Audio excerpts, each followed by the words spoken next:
All right, so today we are working on, I believe this is a 2016 Mercedes-Benz Sprinter. And this vehicle was diagnosed with having a bad turbo.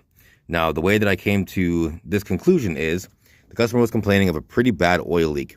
We went ahead and we steam cleaned the motor, put some degreaser on it, got it all nice and clean, ran the motor for a while, and we didn't notice any kind of oil leakage. So we took it for a road test and got the motor to make boost. Once we got boost into the equation and the turbo was actually spinning hard with the UV dye in the oiling system, we found that either coupler, one on this side and one on this side, and also the little throttle actuator motor here, were covered with the UV dye. Now, I went ahead and I opened the intake up, and you could actually see the housing is starting to get scraped up by the turbine. So this turbo has shaft play.